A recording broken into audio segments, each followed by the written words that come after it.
Hi, so here we are actually going to find the logic behind the division method of finding the GCD of any two given numbers.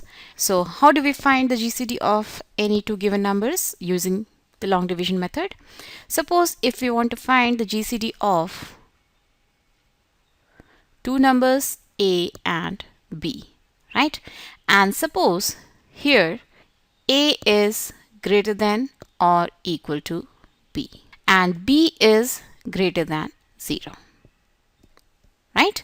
So we want to find the GCD of A and B where A is either greater than or equal to B and both of them are greater than 0, right? You can assume that B is greater than A and both of them should be greater than 0, right? So anyway you can assume, suppose if A is greater than B, then this A can be written in the form of A is equal to some Q times, or let me write Q1 times B plus some remainder R, right? This is how we find the GCD using the division method. If we have two numbers, suppose n1 and n2, where if n1 is less than n2, then n1 becomes the divisor and n2 becomes the dividend, and then we divide, and if we get remainder as 0, this n1 will become the GCD. But if we get remainder as r1, this r1 becomes the new divisor and this n1 becomes the new dividend, and we continue till we get remainder is equal to 0, right? Yes. And if we take B as divisor and A is dividend, A can be written in the form of Q1 multiplied by B, which is the quotient when we divide A by B, plus remainder R, if R is the remainder while dividing A by B. And let's assume this remainder is R1, where this R1 has to be less than B and it can be greater than or equal to 0. Right? When this R1 is 0, this B becomes the GCD of A and B, right? And if this R1 is not 0, then what we do?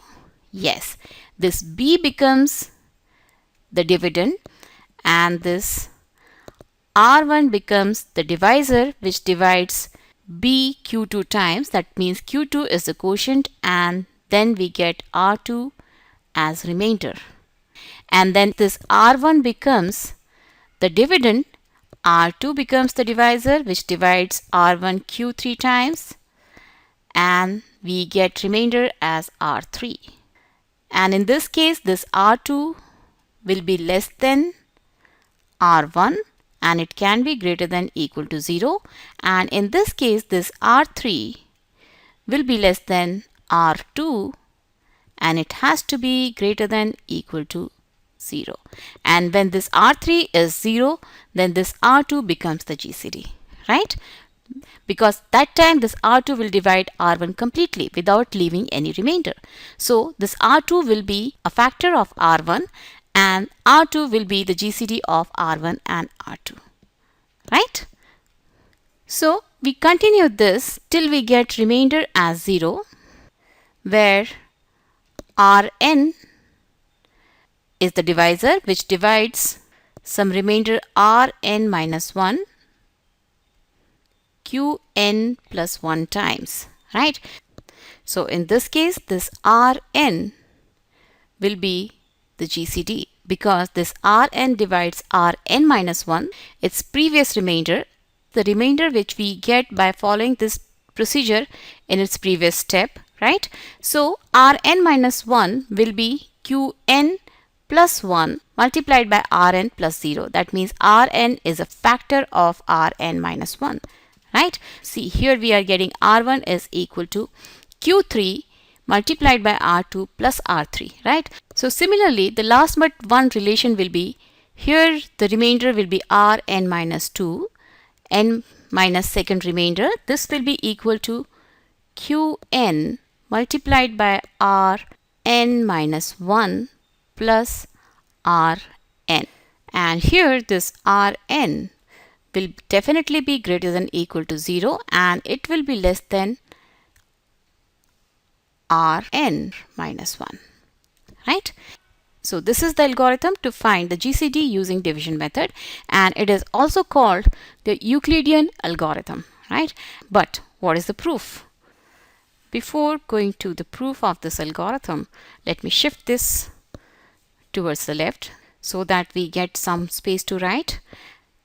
So here we want to find the GCD of A and B, right? So the GCD of A and B can actually be written as GCD of Q1 times B plus R1 and B. So suppose there is a number x which is the GCD of A and B. That means x is a factor of A and x is also a factor of B, right? Okay, so if x is a factor of A, x has to be a factor of Q times or Q1 times B plus R1, right? Here we have written A in terms of B. A is equal to Q1 times B plus R1. So x has to be a factor of this also. That means x has to be a factor of both the terms. X has to be a factor of Q1B and x also has to be a factor of R1. X will be a factor of Q1B because x is a factor of B, but x should also be a factor of R1. That means we can write the GCD of A and B will actually be equal to the GCD of B and R1, right? And if we use this equation from here, the GCD of B and R1 will actually be equal to the GCD of R1 and R2, right? Similarly, from here, the GCD of R1 and R2 has to be equal to the GCD of R2 and R3. And if we continue this procedure, this will finally be equal to the GCD of Rn and 0, right? Since 0 can be divided by any number, so the GCD of these two will be actually equal to Rn.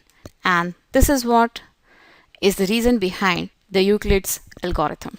And this is the logic behind the division method of finding the GCD.